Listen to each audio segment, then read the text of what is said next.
Good morning. सभी छात्र विशेष ध्यान दें। आपकी कमजोरी हमेशा अंग्रेजी व इसके पेपर में रहती है। ग्रामीण परिवेश में अंग्रेजी में विशेष कमजोरी रहती है। स्टाफ व मेरे सहयोग से हमने अंग्रेजी के हाफ ईयरली एग्जामिनेशन पेपर को हल किया है। से सभी प्रश्न मोस्ट हैं।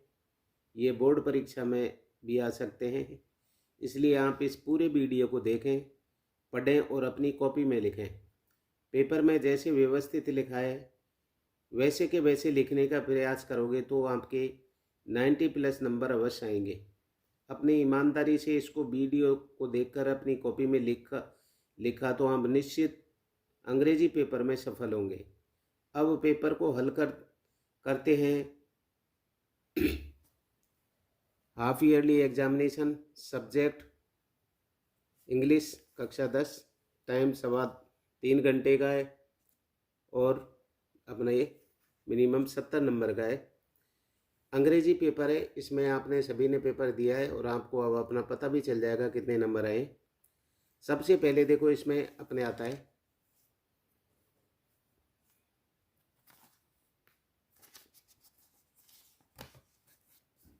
सबसे पहले पैसेज आता है। Read the following passage.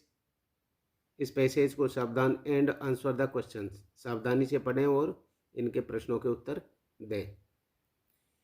It is my, Chanakya कह रहा है, duty to look after the empire, अर्थात यह मेरी साम्राज्य को देखभाल करना मेरी ड्यूटी है, मेरा कर्तव्य है।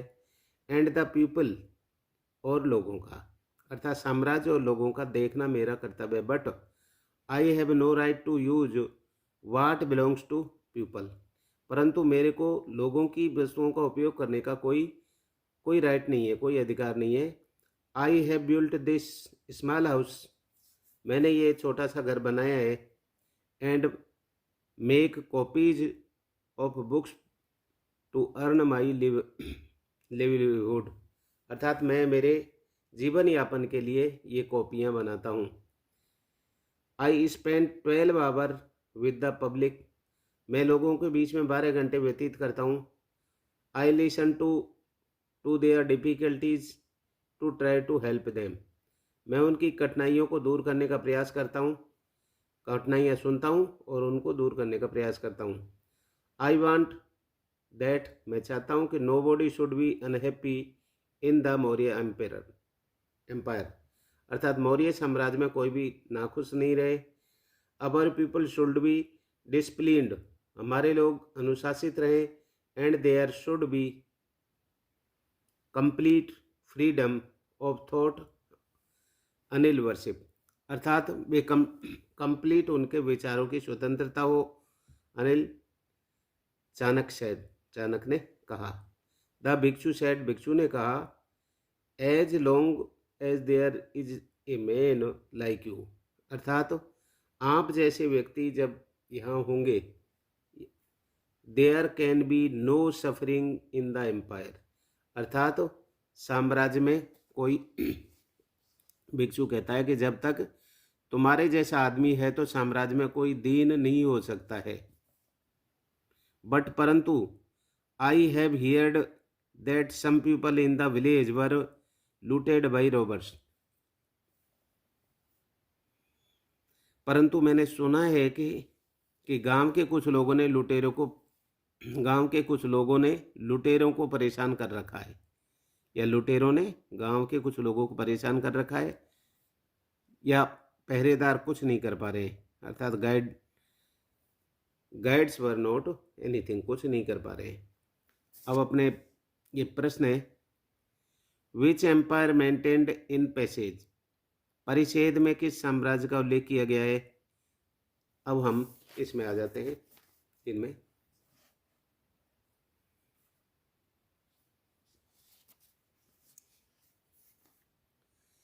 विच empire maintained in Maurya passage में किस साम्राज्य का उल्लेख किया गया है। सी, मौर्य साम्राज्य का।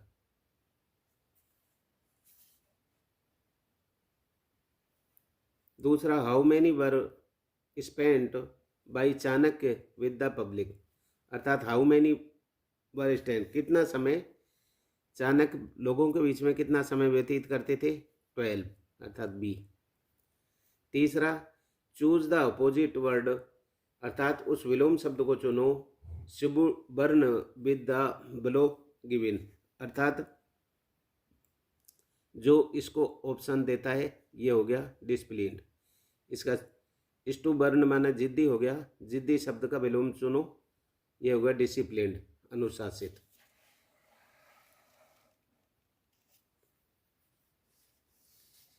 Change the similar word of the sorrowing from the below given option. इसमें दिया गया है अर्थात नीचे दिए गए विकल्पों में से दुख से मिलता हुआ, मिलता जुलता, तो ये ए होगा सफरिंग, माने दुख से मिलता जुलता है।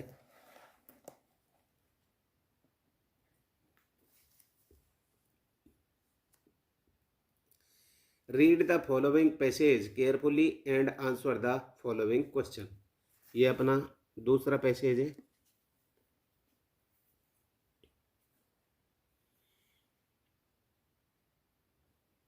Read the passage, following passage carefully, इसको सावधानी से पढ़ें and answer the following question, और इन प्रश्नों के उत्तर दें। The conquest of the happiness is meant different fact. खुशी की टू डिफरेंट जनरेशंस, खुशी की विजय का मतलब अलग अलग पीढ़ियों के लिए अलग अलग तत्व रहा होगा। Our forefathers took pride in scholarship, a spirit of sacrifice and solitude for the welfare of other. हमारे पूर्वजों का विद्वता, त्याग की भावना और दूसरों के कल्याण के लिए तत्परता पर गर्व था। गॉन आर दोज डे, अर्थात अब वो दिन बीत गए या चले गए।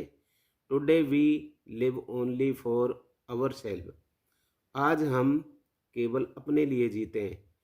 We are jealous of the advancement of our neighbours, अब हम हमारे पड़ोसियों की उन्नति से भी ईर्ष्या करते हैं। We end up tense and unhappy, अंततः हम तनावग्रस्त हो जाते हैं। Our forefathers had life style very much different from those we have today, अर्थात अवर फोर, हमारे पूर्वजों की लाइफ स्टाइल, जीवन जीने का तरीका एक भिन्न था। वी हैव टुडे, आज के बजाय। Their life style was based mainly of the concept of simple living and high thinking, अर्थात उनके जीवन जीने का तरीका इस टाइप से था, सादा जीवन और उच्च विचार।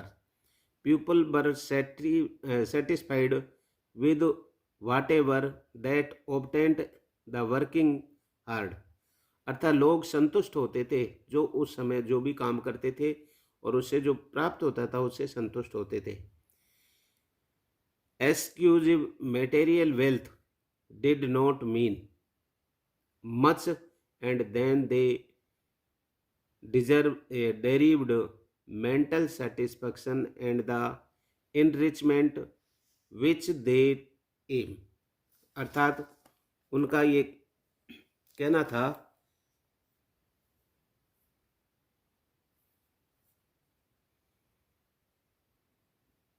मेंटल, अत्यधिक भौतिक संपदा उनके लिए ज़्यादा मायने नहीं रखती थी, उन्हें मानसिक संतुष्टि, मेंटल वेल्थ, मानसिक संतुष्टि और समृद्धि प्राप्त होती थी। मच बेड मटेरियल सेटिस्फैक्शन, जिसका वे लक्ष्य रखते थे, अर्थात दे एम्ड, जिनका वो लक्ष्य थे, उनको जो उनको प्राप्त होता था उससे मानसिक उनको संतुष्टि मिलती थी। द स्ट्रक्चरल फॉर्मेट और of our forefather familiar was different from those ours, अर्थात हमारे पिता परिवारों का संरचनात्मक जो ढांचा था हमारे परिवारों से भिन्न था। They lived in a cohesive joint family structure where they were happier than us, अर्थात वे सामंजस्यपूर्ण संयुक्त परिवार में संरचना में रहते थे। दे कैरिड ईच अदर, वे एक दूसरे की परवाह करते थे। The siblings grow up their cousins, और भाई बहन अपने चचेरे भाई बहनों के साथ बड़े होते थे। The bond of love which they share can not be easily found in the nuclear family of the day, अर्थात वे जो प्यार का बंधन साझा करते थे वह आज के एकल परिवार में आसानी से नहीं पाया जा सकता। कैन नॉट इलीजी nuclear family. The family provide an emotional chasing effort against tension and stress, और परिवारों में तनाव व दबाव के विरुद्ध एक भावनात्मक सहारा प्रदान किया गया। अब ये प्रश्नोत्तर है वो इसमें देखते हैं। इसमें टुडे वी लिव ओनली, अर्थात आज हम इसके लिए जी रहे हैं। किसके लिए जी रहे हैं? सी अवर सेल्फ, अपने आप के लिए जी रहे हैं। प्रश्न 2 है इसका, our forefathers has lived the life on what concept, हमारे पूर्वजों ने किस अवधारणा पर जीवन व्यतीत किया? तो इसका हो गया अर्थात simple living and high thinking, अर्थात सादा जीवन और उच्च विचार।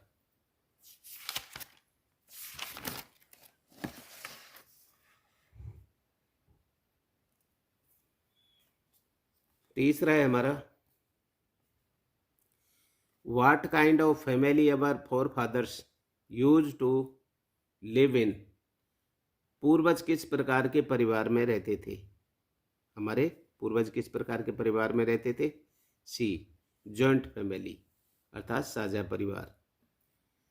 प्रश्न 4 देखो, ये है अलग अलग दे रखे हैं इनके सबका। स्मॉल फैमिली छोटी परिवार, बड़ा परिवार, न्यूक्लियर अकेला एकल परिवार, जॉइंट फैमिली, तो वो जॉइंट फैमिली में रहते थे। चौथा, in what did our forefather take pride, हमारे पूर्वजों की किस बात पर हमें गर्व है? Our forefathers took pride in scholarship, a spirit of the sacrifice and solitude for the welfare of the others. इसका हिंदी हो गया कि हमारे पूर्वज, अवर फोर फादर्स, हमारे पूर्वजों को विद्वता, स्कॉलरशिप, विद्वता, त्याग की भावना, सेक्रीफाइस स्पिरिट, त्याग की भावना, और सोलिक्यूटेड और द वेलफेयर एंड अदर्स, और दूसरों के कल्याण के लिए तत्परता पर गर्व, ये हमारे पूर्वजों की, ये अपना सेक्शन भी आ गया। इस प्रकार से ही आप लिखें, लाइन करें, आपने लिखा है उसको कम से कम अगले को एग्जामिनर, वो कहते हैं ना, first impression is the last impression, आपका जैसा लिखा होगा उससे ही आधा हो जाता है। इमेजिन, मानिए, दैट यू आर शिव और सुमन, आप इसमें दिया हुआ है शिव और सुमन, यदि आप लड़के हो जब तो शिव लिख लो, और लड़की हो तो आप सुमन लिख लेना। मानिए आप शिव हो, मान लो मैं लड़का हूँ, मेरे ऊपर ही ले लेता हूँ। Imagine that you are Shiv, आप मानिए आप शिव हो, reading at government senior secondary school Bikaner, आप राजकीय उच्च माध्यमिक विद्यालय बीकानेर में पढ़ते हो। Write a letter to your friend, अपने मित्र को एक पत्र लिखो। मित्र कौन है? विनय। आप लड़का हो तो लड़के को ही लिखो, विनय। टेलिंग हिम, उसको लिखते हुए, about the importance of yoga for health, अर्थात और स्वास्थ्य के लिए योग कितना आवश्यक है इसके बारे में लिखना है। यदि आप लड़के हो तो यहाँ आपको सुमन मानो और विजेता को लिखो, और यहाँ हर लिखना आप। You may touch upon the following points, इन पॉइंटों को आप उपयोग ले सकते हो।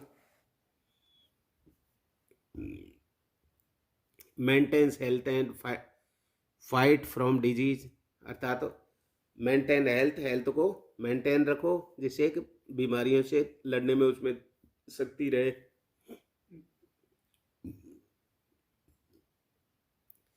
कि फिजिकली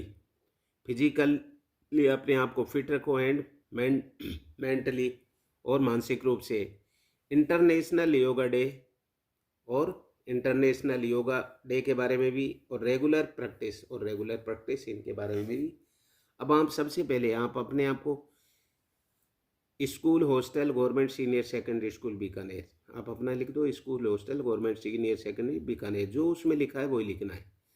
यदि उसमें नहीं लिखा हुआ तो आप अपना लिख सकते हैं school hostel government senior secondary school, जिस स्कूल में पढ़ते हो। आप रोजा में पढ़ते हो तो रोजा में लिखो, और आप जहाँ भी पढ़ते हो उस स्कूल का नाम लिख दो। 15 फरवरी 2024।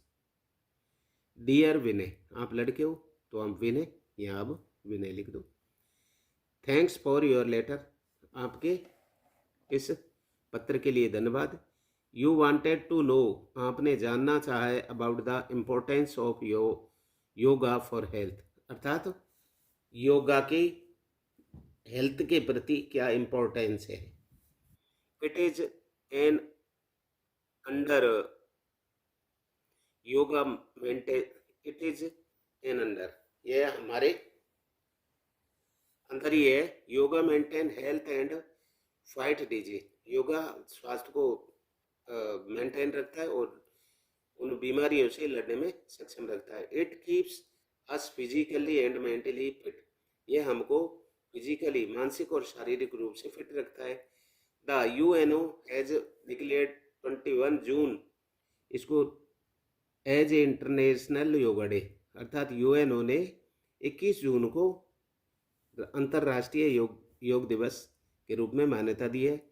रेगुलर योगिक प्रैक्टिस कीप्स अस हेल्दी, अर्थात रेगुलर योग करते हैं तो हमें हेल्दी स्वस्थ रखते हैं। लास्ट में रेस्ट इज ओके, आराम ठीक है। योर लविंग फ्रेंड आपका, अब आप शिव लिखिए। लड़की हो तो आप सुमन, ये हो गया। अब अथवा में भी दिया गया है, आपको करना एक था, लेकिन क्योंकि अर्धवार्षिक का है 100% ये इम्पोर्टेंट क्वेश्चन, मोस्ट क्वेश्चन है, आप इनको करें। इसमें दिया है आप इनमें दोनों में से एक कर सकते थे, अपने इसको भी देख लेते हैं। यू आर नवनीत, आप नवनीत हो। You have passed class 10th in 2023, अर्थात आपने 2023 में 10वीं पास की है। You applied the board of education Rajasthan Ajmer for the revaluation of your marksheet in English subject on the 10 July 2023, अर्थात 10 जुलाई 2000। You have applied the board education, आपने अप्लाई कर दिया है बोर्ड के लिए, अजमेर के लिए रीवैल्यूएशन फॉर्म 10 जुलाई 2023 को।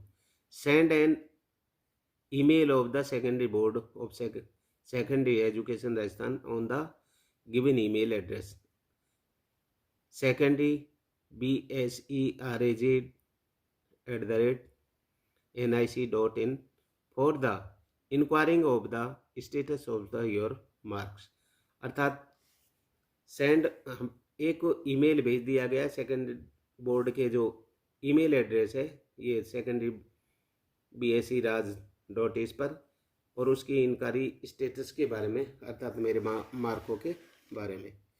ये आपने इस टाइप से ईमेल भेजा था टू सेकेंडरी BSERAG BSRAG@nic.in। ये इसमें आपको एक और भेजना है, उसमें लिखना होता है, सीसी वाले में BCC में एक से ज़्यादा हो तो यहाँ लिखना होता है। Subject for enquiring about the status of the my marks, मेरे मार्क्सों की स्थिति के बारे में पूछने के लिए। सर आई एम नवनीत, मैं नवनीत हूँ। I have passed class 10th in 2023, मैंने 10वीं कक्षा 2023 में पास कर लिए। My roll number is here, मेरा ये रोल नंबर है। I have applied to the board for the revaluation of my marksheet in English subject on 10 July 2023, अर्थात मैंने रिवेल्युएशन के लिए 10 जुलाई 2023 को बोर्ड को एक अप्लाई प्रार्थना पत्र भेजा है। प्लीज टेल मी, कृपया मुझे बताओ the status of my marks, मेरे अंकों का, अबाउट navneet@gmail.com पर बाई ईमेल के माध्यम से। थैंकिंग यू, धन्यवाद, योर्स ऑफ फेथफुली, आपका वफादार नवनीत। इस प्रकार से आपको ईमेल बनाना होता है। जैसे भी आपको जो उचित है वो याद हो गया। अब आगे चौथा क्वेश्चन है आपका आता है, write a story with the help of the given outlines, give the title and the moral to it. अर्थात राइट स्टोरी, एक कहानी लिखो, help of the given outlines, इन आउटलाइनों की सहायता से, गिव द टाइटल, और टाइटल भी दीजिए उसका, एंड द मोरल, और उसका मोरल भी दीजिए, अर्थात उससे क्या शिक्षा मिलती है और उसका शीर्षक क्या है। जैसे फॉर फूलिश बुल्स, 4 मूर्ख, या यूनियन इज स्ट्रेंथ, ये उसकी शिक्षा का है। Once there were 4 bulls in a forest, एक बार 4 सांड थे जो एक जंगल में रहते थे। दे ऑलवेज लिव्ड टुगेदर, वे हमेशा साथ साथ रहते थे। A lion wanted to kill them, एक शेर उनको खाना चाहता था, बट कुड नॉट सक्सीड, परंतु वे सफल नहीं हुए। अकॉर्डिंग टू हिज प्लान, अपने प्लान के अनुसार, he went to one of them, वह एक के पास जाता है, एंड प्रेज्ड हिम, और उसकी प्रशंसा करता है। ही टोल्ड हिम दैट, वह उनको कहता है कि other bulls were jealous of you, अन्य सांड आपसे ईर्ष्या रखते हैं। They always eat fresh grass and left stale for you, वे हमेशा ताज़ा घास खाते हैं और आपके लिए बासी घास छोड़ देते हैं। The foolish bull believed in it, मूर्ख सांड ने इस बात पर विश्वास कर लिया। एंड द नेक्स्ट डे, और अगले दिन, he went away to graze alone, और वह अकेला चरने के लिए चला गया। The lion killed and ate him up, शेर ने उसको मारा और उसको खा लिया। He repeated the same tricks on other bulls, ये सेम ट्रिक्स उसने अन्य बुल्स पर की। The other bulls too did the same foolish act, अन्य सांडों ने भी सेम वही मूर्खतापूर्ण कृत्य किया। इन दिस वे, इस रास्ते से, the lion killed the all them one by one, अर्थात शेर ने उनको एक एक करके सबको मार दिया। शिक्षा मिलती है, मोरल यूनियन इज स्ट्रेंथ, अर्थात एकता में ही शक्ति है, इसलिए हमें संगठित रहना चाहिए। इसमें अथवा भी दिया हुआ है, अर्थात इसको भी कर लें, क्योंकि हाफ ईयरली एग्जामिनेशन में इम्पोर्टेंट क्वेश्चन ही है, ये दोबारा बोर्ड में आ सकते हैं, तो इनको आप कर लिए।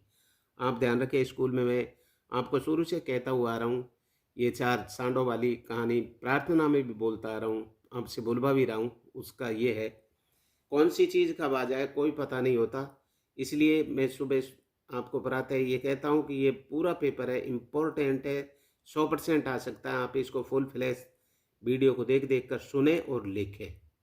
लिखने से आपकी ये कैपेसिटी बिल्ट होती है और सुंदर सुंदर लिखें। A hare and a tortoise, एक खरगोश और कछुआ। A hare and a tortoise were fast friends, एक खरगोश और एक कछुआ बहुत गहरे मित्र थे। The hare was proud of his speed, खरगोश को अपनी स्पीड पर, चाल पर बड़ा घमंड था।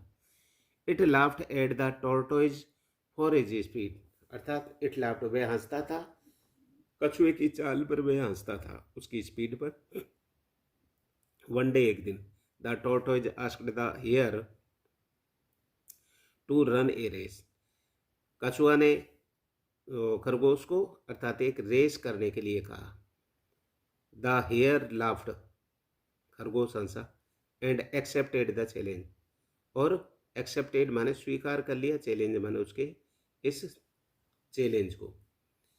दे were to reach a bush near the river. वे एक झाड़ी के पास पहुंचना था। ऑन फिक्स डे, और फिक्स दिन, the race began, race start हुई। द हियर खरगोश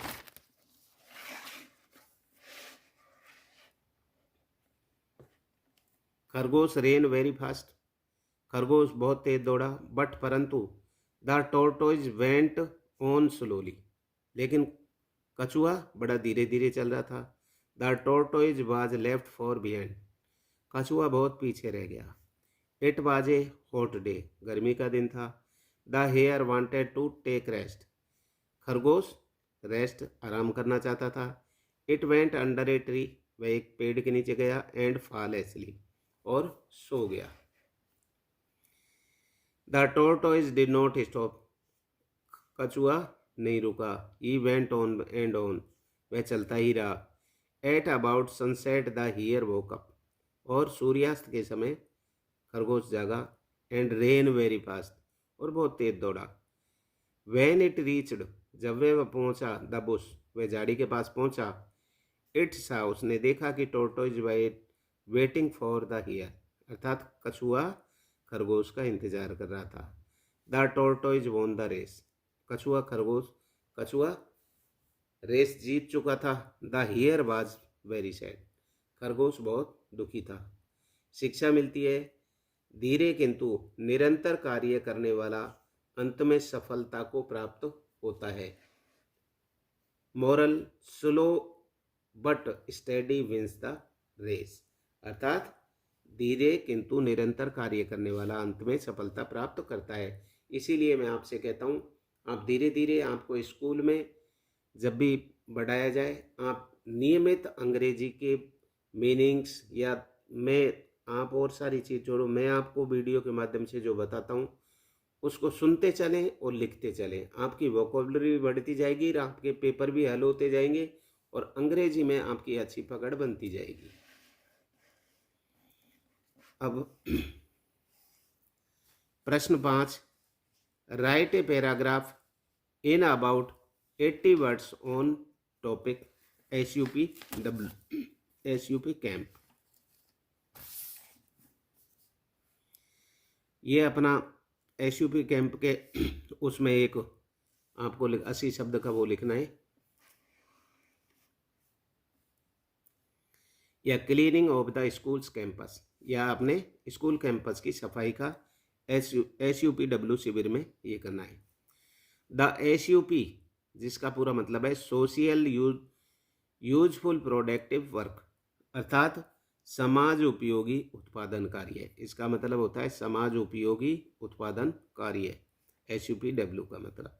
camp was held during the winter break in our school, अर्थात हमारे विद्यालय में शीतावकाश में दौरान आयोजित किया गया SUP camp.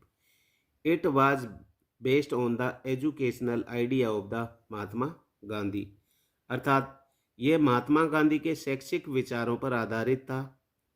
The first day we community cleanness outside our school, अर्थात पहले दिन विद्यालय के बाहर सामुदायिक स्वच्छता की।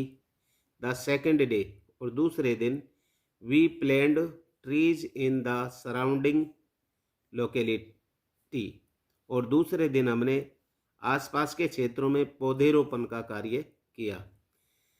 द थर्ड डे, तीसरे दिन, we did art craft and needle work, और तीसरे दिन हमने कला, क्राफ्ट और सुई से बनने वाली चीज़ों पर कार्य किया। द फोर्थ डे, चौथे दिन, we did cooking and baking, चौथे दिन हमने कुकिंग, पाक कला, और बेकिंग, सिकाई से संबंधित कार्य किया। द फाइनल डे, और अंतिम दिन, we undertook music and dance activities, अर्थात अंतिम दिन में हमने संगीत व नृत्य का कार्य किया। इस प्रकार हमारे शैक्षिक व मनोरंजन था, जो शैक्षिक और मनोरंजक भी था। देश इस प्रकार एजुकेशनल है। अब क्वेश्चन 6 हमारा है, choose the correct forms of the verb, अर्थात इनकी करेक्ट फॉर्म से इनकी वर्ब की चुनो। उम्मीद, राइट 20 बुक्स सो फार, तो इनमें देखो ये रोट पास्ट इंडेफिनेट का हो गया। विल राइट ये फ्यूचर इंडेफिनेट का हो गया, विल से पता चल गया। हैड रिटिन ये पास्ट परफेक्ट का हो गया, और ये हैज रिटिन ये प्रेजेंट परफेक्ट का हो गया। तो अब देखो प्रेजेंट परफेक्ट अर्थात डी आ गया। उमेद हैज रिटिन 20 बुक्स, अर्थात उमेद 20 बुक्स लिख चुका है सो फार।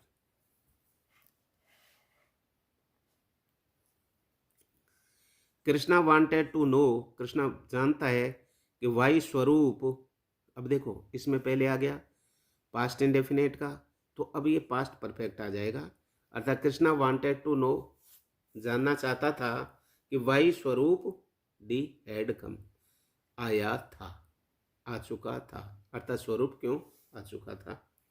तीसरा आई खाली जगह, this book is tomorrow evening, tomorrow का मतलब है फ्यूचर का मामला है, तो अब देखो फ्यूचर ये है फिनिश्ड, ये तो हो गया प्रेजेंट परफेक्ट का, तो इसको छोड़ ही दो।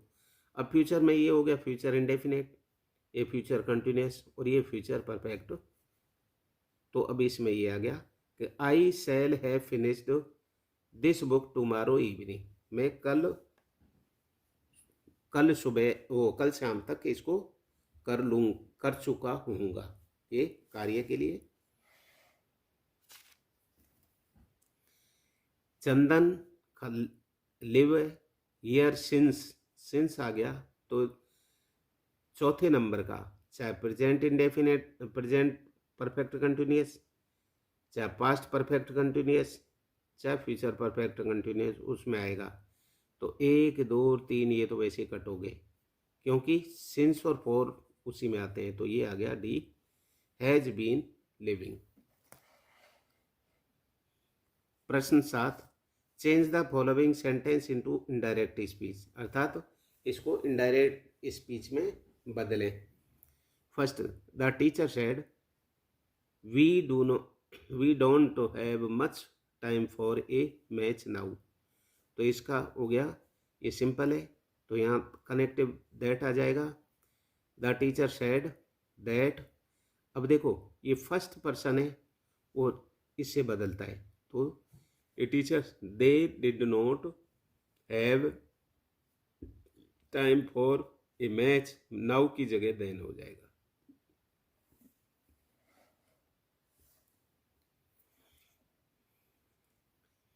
Y are you not appearing in exam said his friend, अर्थात उसके मित्र ने कहा, तो हिज फ्रेंड आस्क्ड मी, उसके मित्र ने मुझसे पूछा, ये फिर वाई ये पहले इसके साथ हो जाएगा, वाई आई वाज, क्योंकि आई है फर्स्ट पर्सन, इसको आई यू का आई में हो गया, यू किससे बदलेगा, अर्थात जो कर्म की जगह बैठा है, कर्म कौन बैठा है, मी, तो आई हो जाएगा। I was not appearing in exam.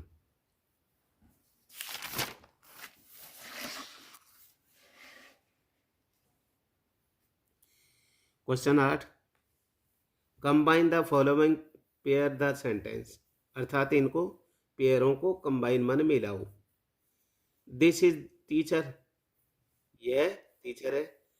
He teaches us English, वह अंग्रेजी पढ़ाता है, हु से जोड़ना है, तो इसका हो जाएगा हु टीचेज अस इंग्लिश, हमको अंग्रेजी कौन पढ़ाता है, ये दोनों का इसमें आ गया। दूसरा है द प्लेस इज नीट, अर्थात स्थान साफ है। वी लिव देयर, हम वहाँ रहते हैं।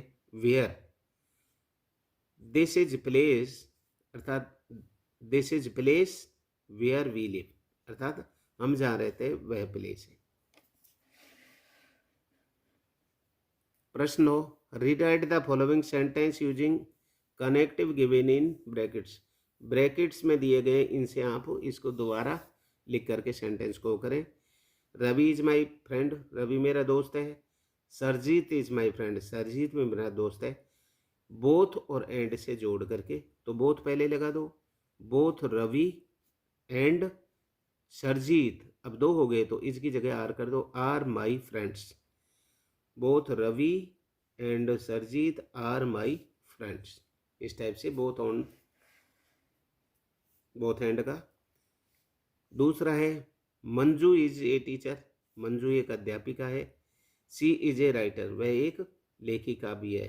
तो not only but also, not only but also है, दोनों एक जैसे हों, एक ही उसका वो हो, ये है ये इसका, इसकी जगह ही काम आया ऐसी। तो not only, Manju is not only, यहाँ इज के बाद ही नॉट लगेगा। मंजू इज नॉट ओनली, फिर but also, not only A teacher, फिर यहाँ बट आल्सो ए राइटर।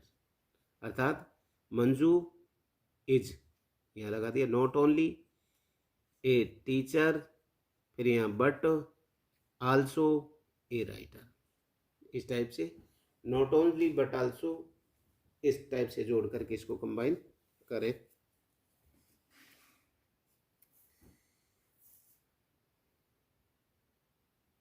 अगला, Neelam is hard worker, Neelam hard worker है। सी इज इंटेलिजेंट, वह इंटेलिजेंट भी है। तो अब देखो इसने एंड भी दिया है, यहाँ कोमा लगाया है और भी दिया है, इन दोनों से किसी से एक से जोड़ दें। तो Neelam is hard worker, Neelam is hard worker, अब यहाँ लगा दो एंड इंटेलिजेंट, ये लगा दो, या एंड से बना दो या और से बना दो, तो और यहाँ लग जाएगा। नीलम इज हार्ड वर्कर और इंटेलिजेंट। इस टाइप से इनको कंबाइन करो। आप इस टाइप से लिखोगे तो 100% है। देखो कोई सी विषय लिखें, व्यवस्थित लिखें, सुंदर लिखें, और उसका जवाब अट्रैक्टिव करने के लिए अपने पेनों से व्यवस्थित करके सही लिखें। Change the following sentence into passive voice, अर्थात इन सेंटेंसों को पैसिव वॉइस में चेंज करना है। एक्टिव वॉइस माने डायरेक्ट सीधा ही कहा गया है, Riddhi is cooking food, Riddhi भोजन पका रही है। अब देखो पैसिव वॉइस में बनाना है, तो इसमें आप इसको पहले इसको ले लो, फूड, ये कौन सा है अपना प्रेजेंट कंटिन्यूअस है, तो प्रेजेंट की लगी और ये इंग की जगह बीइंग लगी। फूड इज बीइंग कुकड, इसकी थर्ड फॉर्म लग जाएगी, बाई लगा के सब्जेक्ट को लगा दो, अर्थात food is being cooked by Radha, अर्थात भोजन राधा के द्वारा पकाया गया। एक्टिव वॉइस ये दिया है, Lavanya has written a book, Lavanya ने एक किताब लिखी है। ये कौन, देखो कर्म कौन हो गया, ऑब्जेक्ट, ए बुक, तो ए को कैपिटल करके ए बुक लिख दिया। हैज रिटन, इसका मतलब है प्रेजेंट परफेक्ट है, ये प्रेजेंट परफेक्ट है, तो अपन प्रेजेंट परफेक्ट कंटिन्यूअस की सहायक क्रिया लगाएंगे। तो ये हैज हो गया, उसमें प्रेजेंट परफेक्ट कंटिन्यूअस में हैज बीन आता है, तो हैज बीन हो गया। फिर रिटन इसमें है ही, a book has been written by Lavanya.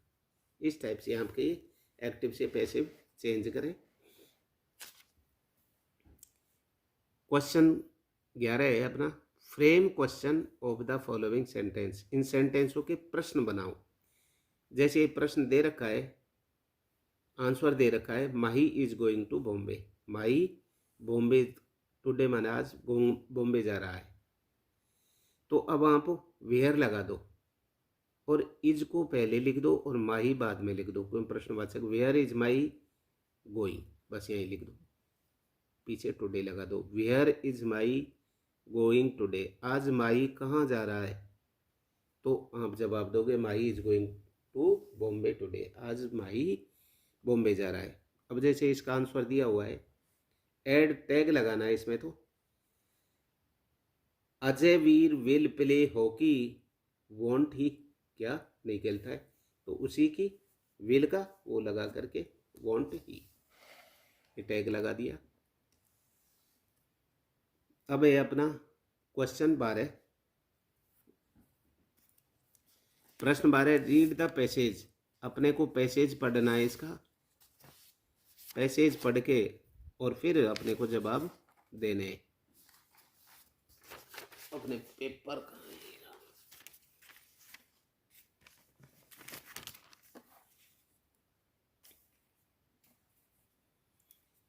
अर्थात सेक्शन डी है अपना।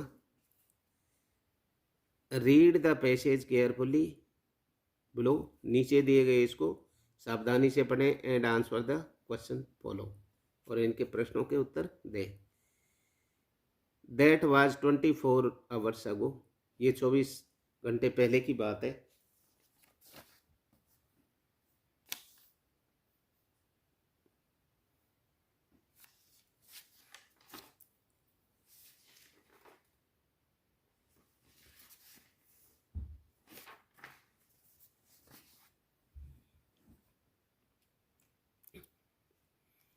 चौबीस घंटे पहले की बात है। Since then nobody came here to him, अर्थात उसके पास कोई नहीं आया।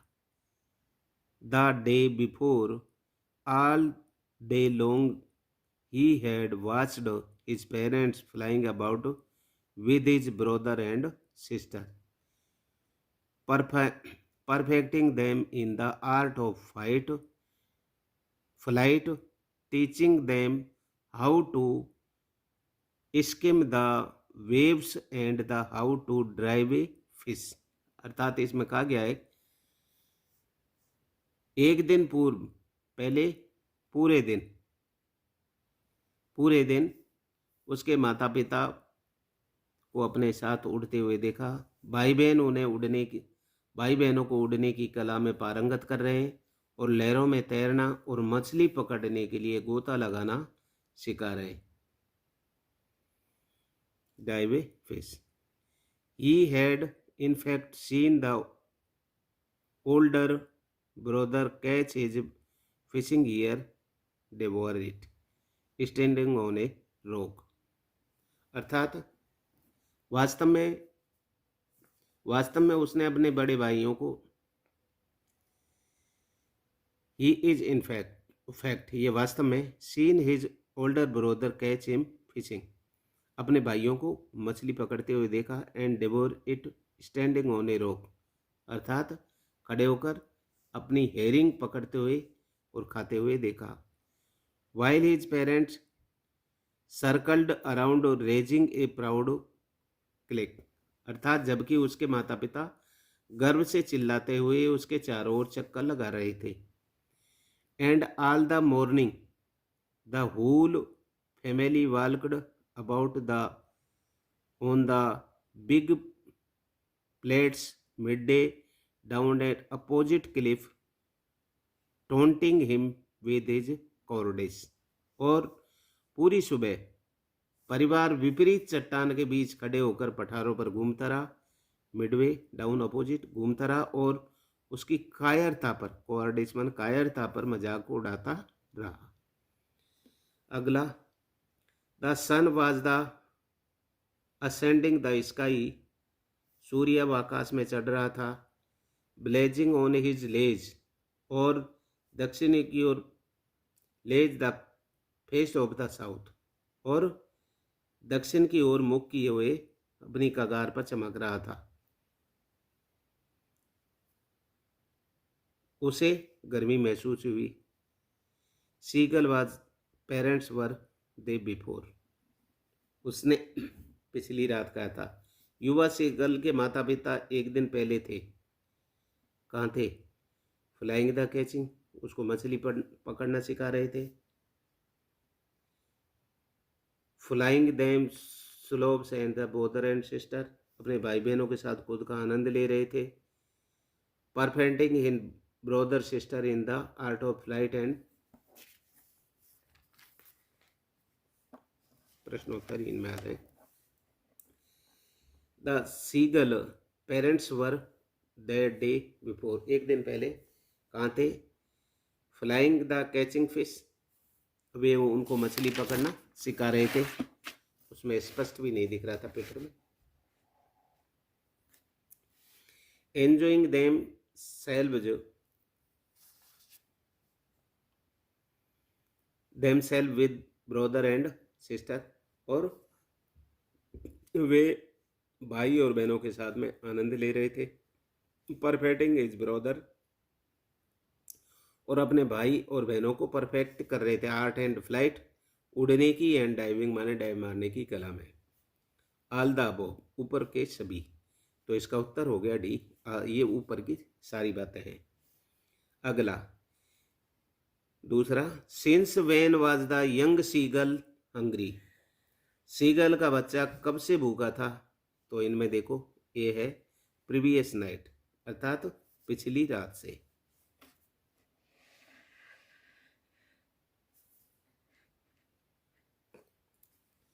तीसरा, for how long had the young seagull been alone on his ledge, युवा सीगल कितने दिन से अपने कगार पर अकेला था? तो ये हो गया that was the 24 hours ago, अर्थात वह 24 घंटे से था। Question 4, why were young seagulls family taunting him, अर्थात युवा सीगल को परिवार क्या ताना मार रहा था? All the morning of the whole family and walked about on big plates midway down of the opposite cliff, taunting him with his cowardice, अर्थात सुबह ऑल द मॉर्निंग वूल, सुबह पूरा परिवार विपरीत चट्टान के बीचों बीच पठारों में घूमता रहा और उसकी कायरता का कोवार्डिस टोंटिंग, उसकी कायरता का मजाक उड़ाता रहा। इसका अब अपना 13वां इसमें से पैसेज पढ़ते हैं।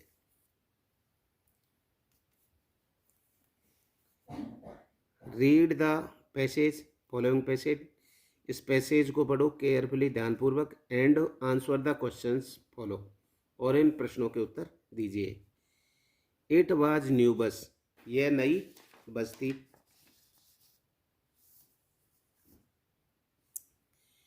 It's outside paint gleaming while with some green stripes along sides, इसके बाहरी हिस्से में पर चमकदार किनारों पर कुछ हरी धारियां थी।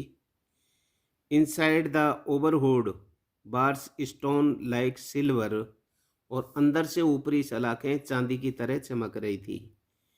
Directly in front Valli above the windshield there was a beautiful clock, Valli के ठीक सामने विंडशीट के ऊपर एक खूबसूरत घड़ी थी। The seat were soft and luxurious, seat नरम और शानदार थी। वल्ली डेवोर्ड एवरीथिंग विद हर आइज, बल्ली ने अपनी आंखों से सब कुछ निगल लिया, डेवोर्ड मन निगल लिया। बट परंतु when she started to look outside, लेकिन जब उसने बाहर देखना शुरू किया तो she found her views cut off by a canvas blade, तो उसने पाया कि उसका दृश्य एक कैनवास ब्लेड से कटा हुआ था। Covered of the lower part of the her Windows so C stood of the seat, अर्थात जिसे निचले हिस्से को ढक लिया था उसकी सीट खिड़की, इसलिए वह सीट पर खड़ी हो गई। एंड और पियर्ड ओवर द ब्लाइंड, और पर्दे के ऊपर से झांकने लगी। The bus was now going alone the bank of canal, बस अब नहर के किनारे किनारे जा रही थी। द रोड वाज नैरो, और सड़क बहुत सकरी थी। On one side there was the canal and beyond it, एक तरफ नहर थी, दूसरी तरफ ताड़ के पेड़, palm tree, grassland, distant mountains and the blue sky, अर्थात घास के मैदान, दूर दूर तक पहाड़ियाँ, पहाड़, नीला नीला आसमान। ऑन द अदर साइड, और दूसरी ओर, साइड वाज डीप डैश, गहरी खाई। एंड और then across the green fields green green green as they see could. अर्थ फिर कई एक दूसरे हरे भरे खेत, हरे हरे हरे जहाँ तक उसकी नज़र जा सकती थी। अब इसके प्रश्न उत्तर ले। तेरे के how was the road town, शहर की सड़क कैसी थी? डैमेज्ड क्षतिग्रस्त, नोरो संकीर्ण, ब्रॉड चौड़ी, और फुल ऑफ डिचेज खाइयों से भरी हुई, तो बी नैरो सक्र। The seat were soft and, सीटें थी सॉफ्ट एंड लग्जरियस, ये सीटें विलासतापूर्ण थी।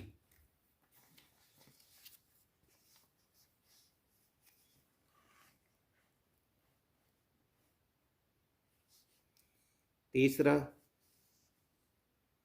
वाट was the in front of the Valli, Valli के सामने क्या था? Above the windshield there was a beautiful clock, windshield के ऊपर एक खूबसूरत घड़ी थी। प्रश्न 4, what did Valli do to see outside, Valli के बाहर से देखने के लिए क्या किया?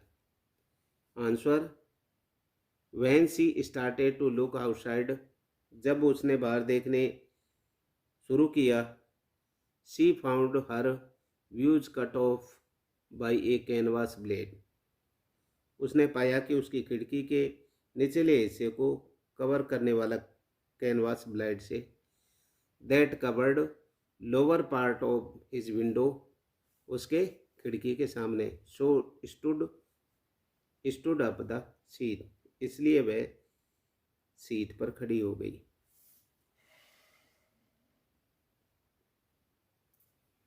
प्रश्न 5, find out the word from the passage similar in meaning shining, अर्थात गद्यांश में चमकने के अर्थ के समान शब्द ढूंढे। चमकने के अर्थ के समान, सोन सोम माने चमचमाती हुई। प्रश्न 6, find out the word from the passage opposite in meaning in unpolished, अर्थात अनुच्छेद में अनपॉलिश्ड के विपरीत अर्थ वाला शब्द देखें। ये हो जाएगा ग्लेमिंग। अपना 14, प्रश्न 14,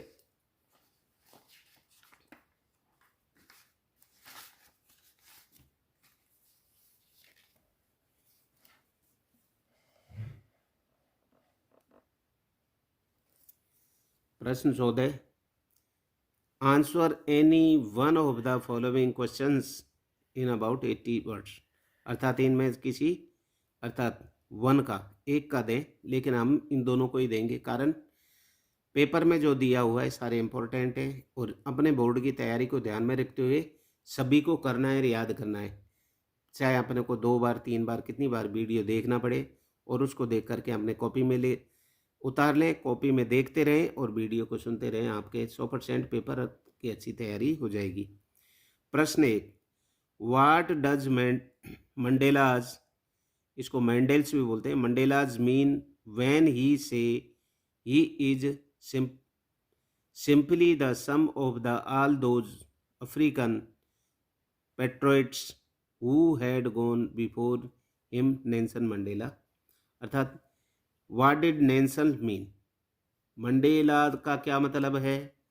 वैन, जब, ही से, वे कहते हैं कि, ही इज सिंपली, उन सभी की, please some of the Africans, अर्थात उन सभी अफ्रीकी देश भक्तों का योग है, हु हैड गॉन बिफोर, जो पहले गए थे या हमसे पहले जो कुछ कर गए थे। Answer, by this Mandela's mean, अर्थात इस मंडेला का अर्थ है that in the struggle against the policy of the apartheid he learned is the meaning of the courage from these patriots, अर्थात रंगभेद की नीति के विरुद्ध संघर्ष में उसने इन राष्ट्रभक्तों से साहस का पाठ पढ़ा, अर्थात करेज और पेट्रोइट्स, राष्ट्रभक्तों का करेज मन, साहस मीन मन मतलब लर्न माने पढ़ा। They stood up the attacks, वे आक्रमणों, एंड टॉर्ट्यूर विदाउट ब्रेकिंग, अर्थात यातनाओं को बिना टूटे डटकर, एंड शोल्ड डाइड ही, मुकाबला करते रहे, दे शोव्ड द स्ट्रेंथ, और वे इस प्रकार उन्होंने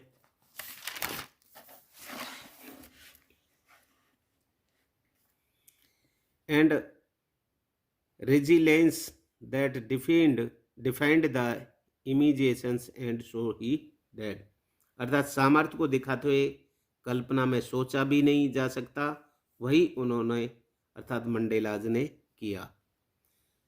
प्रश्न 5, आंसर द फॉलोइंग।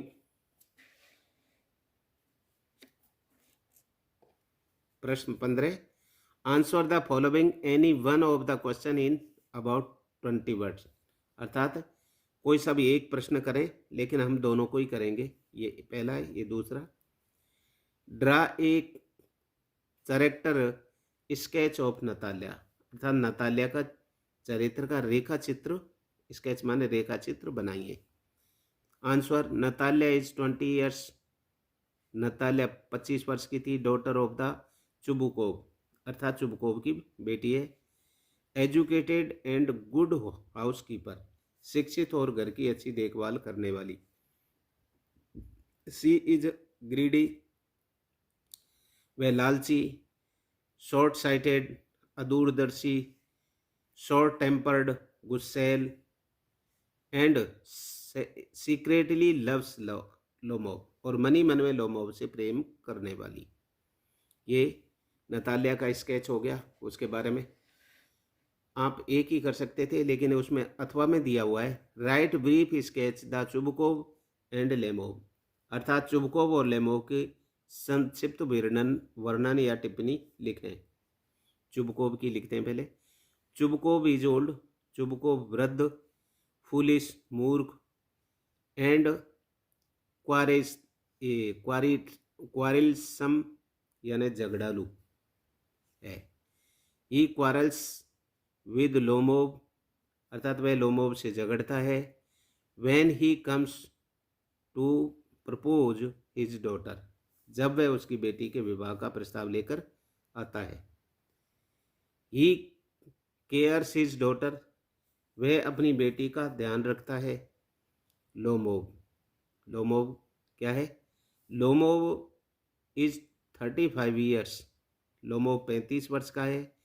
टाल, लंबा, बट हैज वीक हार्ट, लंबा परंतु कमजोर हृदय का। सफर्स फ्रॉम स्लीप सिकनेस, और नींद की बीमारी से ग्रस्त। ही इज मोर ट्रुथफुल, और वे देन नताल्या और हर फादर, वे नताल्या और पिता से ज़्यादा सत्यवादी है। ये लोमोव और उसका स्क्रैच हो गया चुबुकोव का। प्रश्न 16, read any one of the following extras, आप रीड माने पढ़ो, वन एक को, फॉलोइंग एक्स्ट्राज इस उद्धरण को, and answer the question that follow, और उसका प्रश्न कीजिए। एग्जैक्ट माने उद्धरण, जैसे some say the world will end is fire, some say in ice, अर्थात कुछ लोगों के अनुसार संसार में समाप्त हो जाने का कारण क्या हुआ है, अर्थात कुछ लोग तो कहते हैं कि दुनिया आग से खत्म हो जाएगी, कुछ लोग कहते हैं बर्फ से। From what I have tasted the desire I hold with those who favour fire, अर्थात मैंने इच्छा को जो स्वाद चखा है, अर्थात from why I love tasted माने इच्छा से, डिजायर माने इच्छा से, टेस्टेड माने स्वाद चखा है। आई, और मैं उन लोगों को साथ जो आग का पक्ष लेते हैं। आई होल्ड विद दोज, मैं जो, हु माने जो, फेवर माने फेवर लेते हैं, पक्ष लेते हैं, अफेयर माने आग का, अर्थात मैं उन लोगों के साथ हूँ जो आग का पक्ष लेते हैं कि आग से ही समाप्त होगी। प्रश्न 1, what would be cause of the end if world according the people, अर्थात लोगों के अनुसार संसार के समाप्त हो जाने का क्या कारण होगा। अकॉर्डिंग टू सम पीपल्स, लोगों के, कुछ लोगों के अनुसार, fire will be cause of the destruction of the world, अर्थात कुछ लोगों के अनुसार संसार के विनाश का कारण आग ही होगा। अदर्स से दैट, और दूसरे कहते हैं ice will be cause of the destruction of the world, अन्य लोगों का कहना है कि बर्फ ही संसार के विनाश का कारण बनेगी। इसको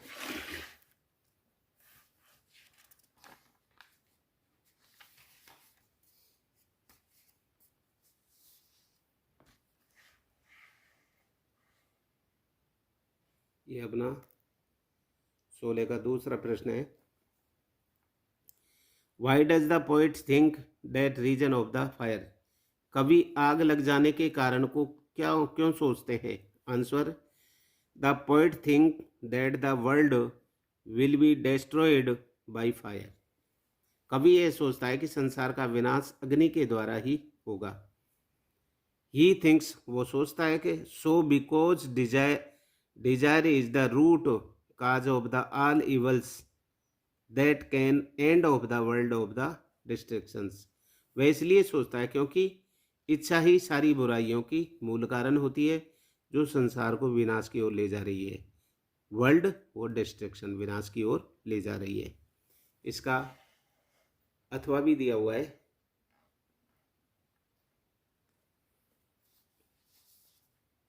और एग्जैक्ट उदाहरण है, the way of the crow shock down on me, अर्थात जिस तरह से एक कोयने, या कभी कहता है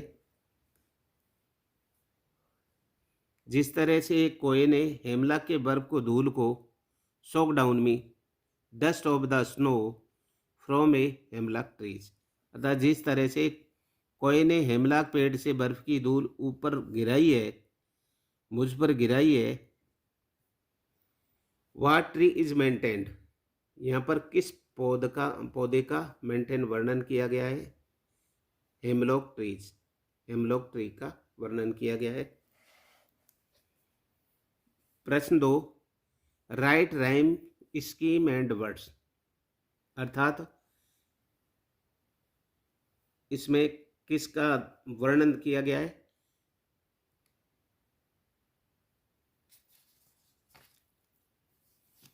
राइट माने लिखो,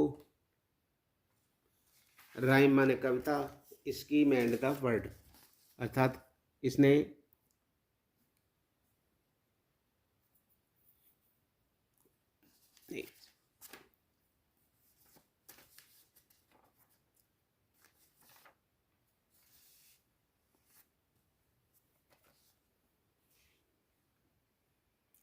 राइट राइम कविता योजना और शब्द लिखे। राइट राइम स्कीम एंड कविता योजना शब्द लिखे। इसमें the poem dust of the snow by Robert Frost has a simple rhyme scheme, Robert Frost की कविता डोंट ऑफ रनों के लिए एक सरल छंद योजना है। The rhyme scheme is A B A B A B A B C D D D C D, अर्थात पहली कविता योजना ए बी सी डी है। दिस मीन्स, इसका मतलब that the first and second lines rhyme, अर्थात इसका मतलब है पहली दूसरी पंक्तियां एक दूसरे के वाज इजर अदर द, वे अपने आप में तुकबंदी हैं। थर्ड एंड फोर्थ और तीसरी चौथी lines rhyme with each other soon, और तीसरी चौथी पंक्तियां एक दूसरे के साथ तुकबंदी करती हैं। एंड और सून, और जल्दी ही। The last two lines of the poem, last जो लाइन की कविता की है, end of the a couple, जो एक दो एक समाप्त होती है। Which means the rhyme which each other, जो एक दूसरे की तुकबंदी करती हैं, और इसका मतलब है मुझ में शर्माते हैं। राइम द मुझमें शर्माते ये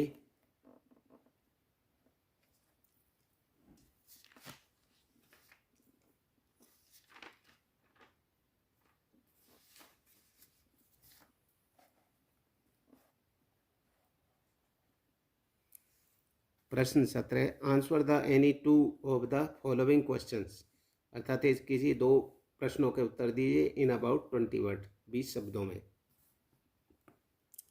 what is the dust snow, अर्थात बर्फ की धूल क्या है। How has the poet mood changed, और कवि का मूड कैसे बदला। A dust of snow is a collecting of the tiniest particles of the snow which rest of the upper part on an object, अर्थात बर्फ की धूल छोटे छोटे बर्फ कणों का एक समूह है जो किसी पदार्थ के ऊपरी भाग पर जमा हो जाता है। टिनिएस्ट माने सबसे छोटा, पार्टिकल्स माने कण, कलेक्ट माने इकट्ठा होना, स्नो माने बर्फ, रेस्ट अपर अपन माने ऊपर पार्ट, ऑब्जेक्ट माने किसी वस्तु के, अर्थात बर्फ की धूल छोटे छोटे बर्फ कणों को एक समूह है जो किसी पदार्थ के ऊपरी भाग पर जमा हो जाता है। When the crow shook down on him, जब कोई ने होमलाक वृक्ष के ऊपर की धूल को हिलाकर उसके ऊपर गिराया था। द डस्ट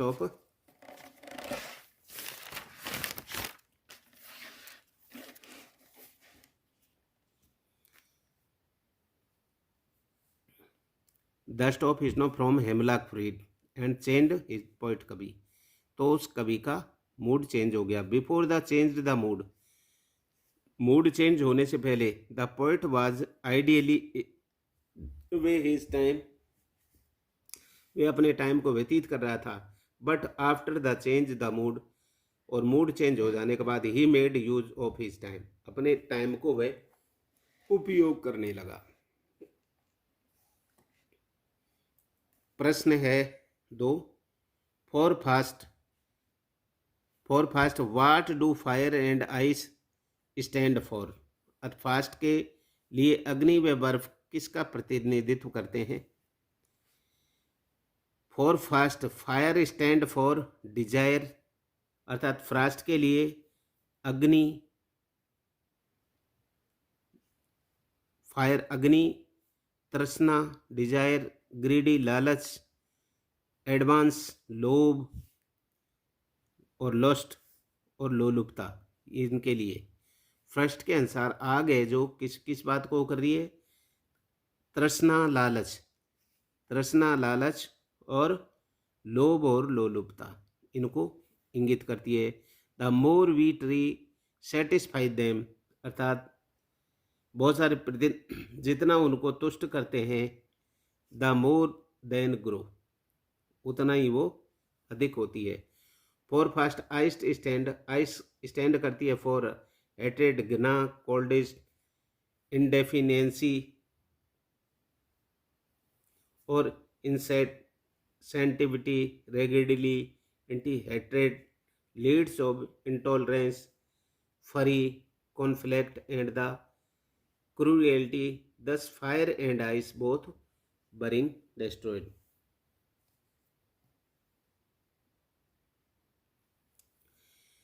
बर्फ है जो इसमें कोल्डनेस सहनशीलता, indifference, insensitivity, rigidly, hardened, lead and intolerance असहनशीलता, फरी क्रोध, कॉन्फ्लिक्ट, क्रूल्टी, निर्दयता, इस प्रकार आग और बर्फ के ये नष्ट होने के वो है।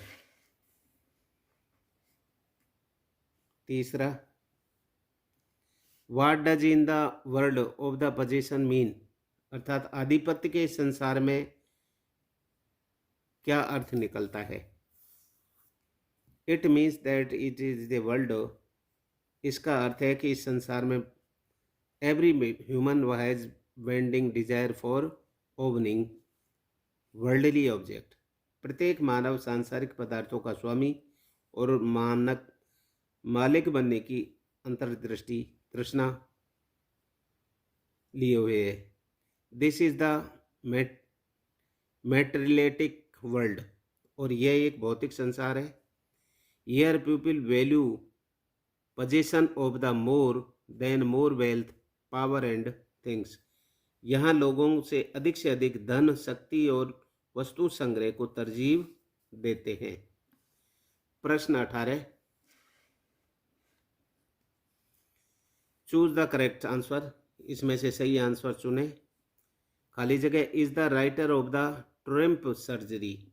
ट्रायम्फ ऑफ सर्जरी के लेखक कौन है? तो इसे हो जाएगा सी, जेम्स हैरियट, सी। दूसरा, what was the job of the speakers before he met final. Anil से मिलने से पूर्व स्पीकर क्या काम करता था? अर्थात ही बाजे थी, वह एक चोर था।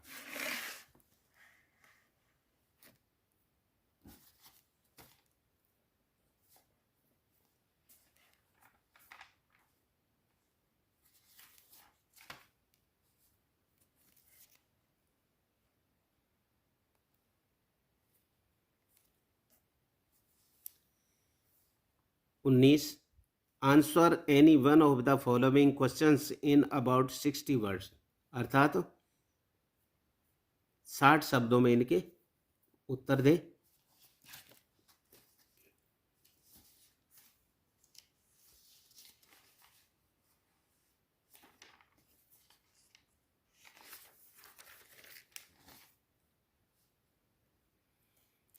How is the Ausable different from the other secret agents. अर्थात ओसिबल अन्य जासूसों से अलग कैसे था? Answer, according to Fowler. Fowler के अनुसार Ausable does not look active and the agile as a secret agent should be. अर्थात फाउलर के अनुसार ओसिबल चुस्त और फुर्तीला नहीं दिखाई देता था। He is very fat and his voice is not proper. और वह मोटा और उसकी आवाज़ भी अच्छी नहीं थी जैसे जासूसों की होनी चाहिए। He is in habit of the American accent which the he brought from the Boston to pair. वह एक अमेरिकन लहजे में बोलने में अभ्यस्त था जिसे वह बोस्टन से पेरिस लाया था।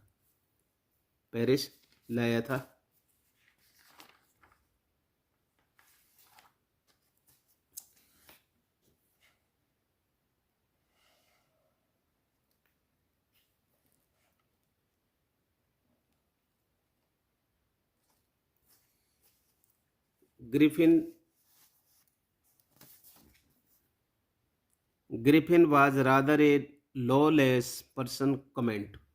ग्रिफिन किस हद तक कानून तोड़ने वाला व्यक्ति था? टिप्पणी कीजिए, कमेंट में टिप्पणी कीजिए। Griffin set fire to the house of the his landlord. Griffin ने अपने मकान मालिक के मकान में आग लगा दी थी। ही also warm clothes, shoes and A hat from a big London store. अर्थात उसने गर्म कपड़े, जूते और एक टोपी लंदन की एक बड़ी दुकान से चुराई थी। क्लोज, शूज, ये सारी चीज़। Next he stole bandages, darks, glasses, false nose, big bushy side whiskers and a large head from a shop in Drury Lane. फिर उसने पट्टियाँ, अर्थात next the stole bandages, dark glasses और गहरे रंग के चश्मे, फॉल्स नोज, कृत्रिम नाक, बिग बिजी, बड़े घने किनारे वाले गलमुच्छे, विकर्स, ये बिजी साइड विकर्स माने गलमुच्छे जो गालों पर मूछें होती है, and a large hat from a shop, और एक बड़ी टोपी जो एक उसने बड़ी टोपी दुकान से चुराई थी। ही अटैक्ड द शॉपकीपर, उसने दुकानदार पर हमला कर दिया। ही रोब्ड हिम, उसने उसको लूट दिया। ऑल द मनी, और उसका सारा धन लूट लिया। He also stole the house keeping money from the clergyman's home, उसने पादरी के घर से भी व्यवस्था को धन को चुरा लिया। दीज इंसिडेंट्स प्रूव, ये घटनाएं प्रूव करती हैं दैट कि Griffin was a rather A lawless person, ये घटनाएं साबित करती हैं कि ग्रिफिन किस हद तक एक कानून तोड़ने वाला व्यक्ति था।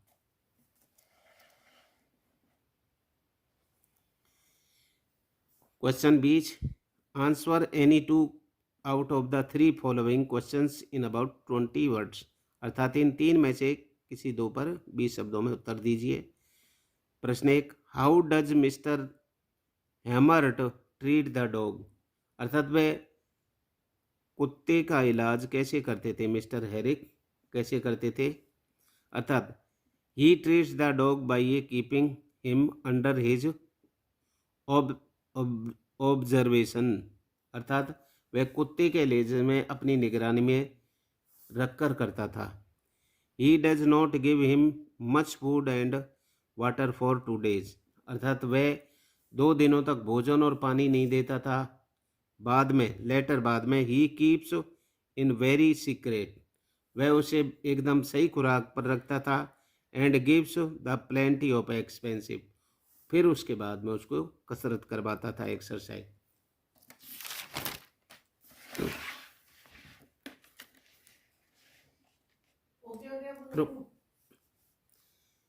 How does the thief think Anil will secret repeat the थीट, चोर कैसे सोचता है कि अनिल चोरी के प्रति क्या प्रतिक्रिया व्यक्त करेगा।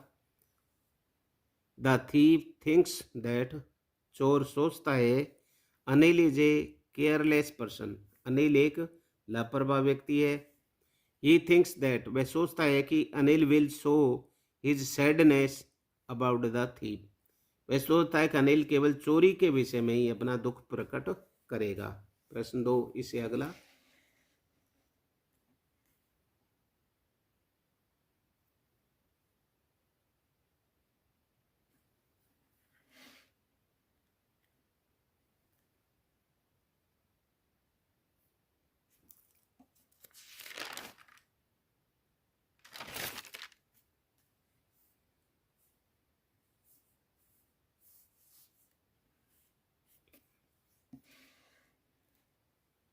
प्रश्न 3, how did ma'am Loisel replace the necklace, ma'am Loisel ने किस प्रकार कंठार को बदला। They replace the necklace by the buying the new necklace, अर्थात वे उस कंठार के स्थान पर एक नया कंठार खरीदते हैं। Which appear to be the exactly like as the last one, जो दिखने में ठीक वैसा ही था जैसे कि वैसे खोया हुआ कंठार था। इट कॉस्ट 36,000 फ्रेंड्स, इसकी कीमत 36,000 थी। दे हैव 18,000, वे 18,000 ही रखते थे। द रेस्ट मनी, अर्थात इज बोरोव्ड ऑन रूइन टर्म्स, और उन्होंने बाकी की उस शेष धन उन्होंने खतरनाक शर्त पर उधार लिया जाता है। And then reply living miserable, और फिर दुख उठाते हुए पुनर्भुगतान करते हैं। नोट, सभी ध्यान दें, यह अंग्रेजी अर्धवार्षिक परीक्षा का पेपर जो विषय अध्यापक का सहयोग लेकर के मैंने आप लोगों की यह जानकारी देने की कि अंग्रेजी के पेपर को कैसे लिखें, सुलेख का विशेष ध्यान रखें। आप इस वीडियो से सुनकर देखकर अवश्य लिखें। आप लिखोगे तो 20% आपको उसी समय याद हो जाएगा, मीनिंग याद हो जाएंगी। पुनः आप वीडियो को सुनेंगे तो पुनः 20% स्मरण होगा। मीनिंग लिखें व याद करें। इस पेपर को बार बार अवश्य लिखकर याद करें। शायद बोर्ड में पेपर में इसमें 100% मुख्य प्रश्न ही है। बोर्ड में प्रश्नों में इसमें से बहुत कुछ आ सकता है। लाइक करें, शेयर करें, सब्सक्राइब करें। Thank you.